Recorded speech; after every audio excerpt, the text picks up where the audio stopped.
Hey, joining us right now via Zoom chat is Edie Heipel. She's political correspondent for the Catholic News Agency. Good morning to you, Ms. Heipel.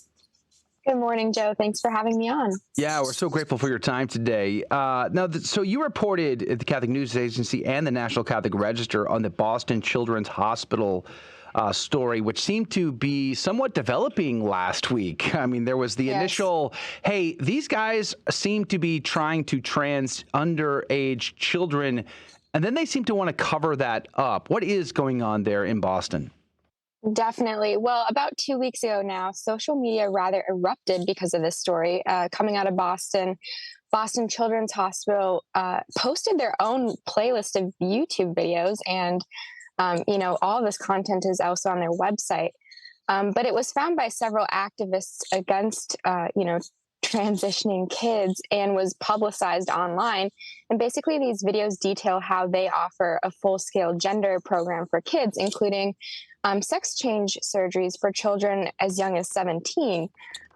This blew up on social media, and there was a lot of outcry. And then the hospital seemed to reverse its position, took down the information on their website that said that they perform these procedures on minors, and it's an updating story. I think we're going to see a lot more unfold in the next few weeks on exactly how this is going to play out here. It seems like a very disturbing story to me, actually, to think that doctors who have taken, the Hippocratic Oath are willing to mutilate underage children. That's irreversible. I mean, the suicide rate amongst trans is very high. Right. To think that these kids might end up in that category, shouldn't that give these people some pause? It really should. And actually, the U.S. right now is kind of behind the rest of the world and much more progressive countries overseas. Last month, the infamous Tavistock Clinic, which is a gender clinic for kids in England, was actually shut down due to whistleblowing and complaints, and parents and families who had their kids transitioned at such a young age and now are regretting it because of the complications and the really awful things that can happen to children when we do these procedures. So England, Finland, Sweden, some of these really progressive European countries are actually backpedaling on whether or not trans surgeries should be performed on kids. And the U.S. continues to barrel ahead, both in clinics and hospitals, but also, from the Biden administration's point of view, that's kind of the guidance right now, is that this is okay when the rest of the world is thinking it's not, Do you have any idea whether or not, when they were advertising for 17-year-olds, do you have any idea whether or not parental consent was necessary in those cases? It doesn't, they have a lot of guidance on their website saying that the children who get these surgeries done have to meet certain criteria. Not all of that was outlined, but one of them was for sure that they had to have been experiencing gender dysphoria for at least an extended period of time. So 6 to 12 months, I think, is the general range. So it's not clear whether or not they needed parental consent, but given the pattern in these hospitals and clinics worldwide, a lot of the times children don't need parental consent. Did it say whether or not they would have had to have been diagnosed with gender dysphoria? Did some psychologist or something like that have to say that, in fact, or at least, document that these individuals were suffering through gender dysphoria? So it depends on the procedure, right? They have a variety of different surgeries. One of them, for example, is vocal cord surgery, where they mutilate the vocal cords so that a child can have a lower or higher pitched voice depending on which gender they identify with. But then they also, these irreversible genital surgeries, which are just horrific and mutilating. That requires more, more of a long-term history of the child showing that they've experienced gender dysphoria. But I'm not exactly sure, they don't put all their guidance out there, and certainly right now they've pulled a ton of it down from their website. But activists like Billboard Chris and Libs of TikTok, those kinds of social media accounts have kept a lot of receipts, and so people can go look on exactly what this guidance says. Do you think, I don't know how we would know this unless there was whistleblower, but do you think it's a case where they've changed their rhetoric or their literature on their website and YouTube channel, as you've already indicated, but probably will still take 17-year-olds just in a one-to-one sort of confidant situation between the doctor and patient? Yes, you know what? I really think they will because they've said as much, in recent past, but also because they say on their website they follow the World Professional Association of Transgender Health Guidelines, or WPATH for short. And WPATH is releasing their updated guidelines this fall, and AP and other places have reported early on getting their hands on this guidance that calls for lowering the age for these genital surgeries. So if they say on their website, they still say on their website, they follow this guidance. The guidance is coming out with updated rules this year on lowering the age. So I really think that, whether or not they're saying it out in the open right now, that's definitely going to be something they're going to do. What motivates Boston Hospital for even providing this at all? I mean, not for adults, but for adults at all, but for children in particular, this seems really diabolical to me. Right. It really is. And I think that's a great word for it. I'm not sure exactly how else you would call it, especially given that other countries are reversing their stance on this. And we continue to find out more and more every day how harmful these procedures are. And, there's numerous adults now out there who are who've detransitioned and said that these surgeries were so harmful for them, and they wish that they would have had somebody there to delay that from happening. So it's really unclear. I mean, I think it's a spiritual fight, right? Mm-hmm. It's spiritual. It's very evil. It's political at some level. They're not following the science, that kind of thing. I think it's a multifaceted issue. Has there been a response from the Archdiocese of Boston on this issue? Good question. I have not seen anything, although I haven't looked for that. So, that's something I'll look into today. Actually, that'd be interesting to hear. But I mean, the uproar from Catholics. One might think that this would be a very concerning issue for Catholics, yes. especially those who have authority within the Archdiocese to say, this is our children, we must defend them, their innocence, their dignity as human persons, and teach them right from wrong and lead them away from error so that they don't see themselves as somehow messed up, disfigured, or otherwise. God made them so beautiful from conception. But there's another story you've reported on that I feel is linked in all of this. It says the AP adopts LGBTQ ideology and new guidance to journalists covering transgender issues. What's the story here, Ms. Heipel? Definitely connected. With the AP, the Associated Press just released their new guidelines that really kind of are like the Bible for journalists in America, in the sense that journalists adhere to these rules. And anyway, they released updated guidance telling journalists how they must report on transgender issues. This includes anything from transgender sports to, how to speak about women who are pregnant. A clue there. Don't refer to them to women at all. But anyway, this goes hand in hand with the Boston Children's Hospital in the sense that it's not only telling journalists how to write, but it's telling the American public, how to think about these issues. Yeah, it sure is. And it feels like there's an agenda at large in the world. We're making the perverse normal. I mean, just think about all the stories we've seen just in the past couple of weeks of, supposed professionals, teachers or psychologists or others that are making perverse sexual behavior, perverse sexual identities seem like these things are normal. There seems to be a war on children, and now the AP is going to go hand in glove in that. Completely. And an important part of that is, for example, they tell journalists that in no circumstance must they ever use the word groom when it comes to speaking about the transgender population or LGBTQ population. In no circumstance ever, they say, is it appropriate or right or true to refer to a class of people as somehow grooming children. Now, that doesn't apply to any other class of people, but for one class of people, they've explicitly said you cannot say this word. It will never be true. You know, that word is pretty controversial right now, but there are children out there being groomed from this class of people. So it is really diabolical. It is a war on children, and it's grave for sure.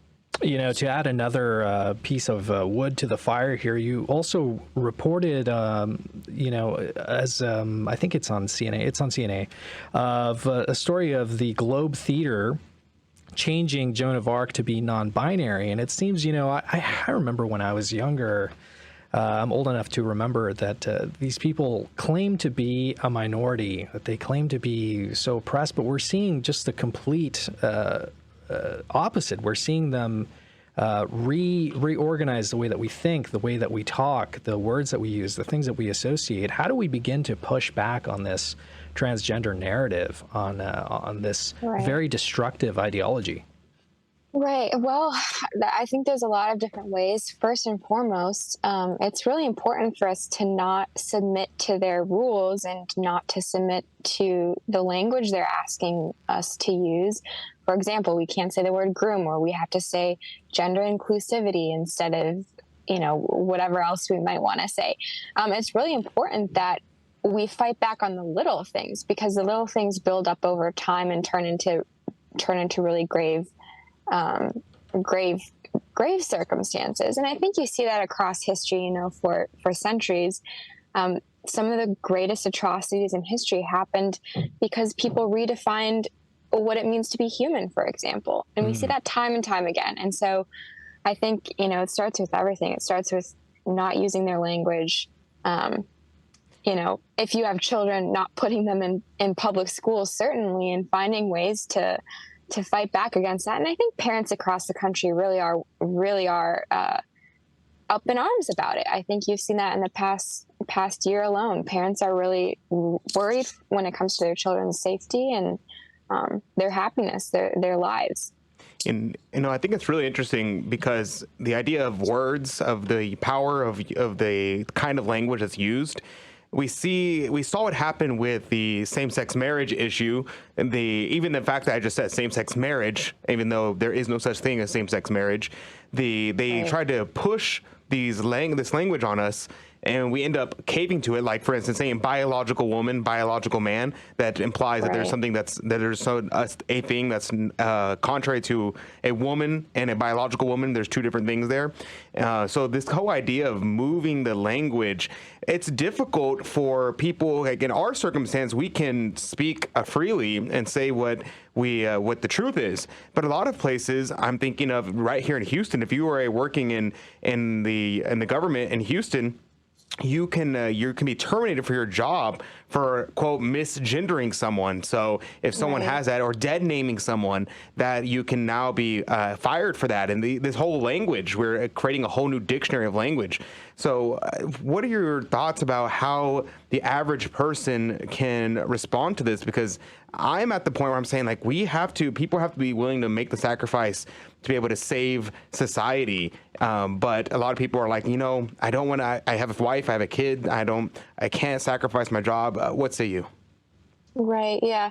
No, that is really hard because it's easy for people like us to say these things on air because we're not going to get fired, but people are facing really real world consequences for even a simple decision of refusing to bow to a certain kind of language. And, I don't have an immediate answer to every circumstance, but I will say this,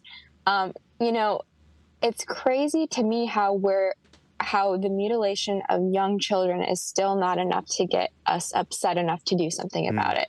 And I think that alone is just something that I'd encourage people to think about and what that means for them, because when will it really be enough for us to say enough? We need to do something about this. We need to push back against this. So, I don't have, maybe the best advice in the way that people might want to hear, which is you might have to face really real consequences, but what's the end goal here?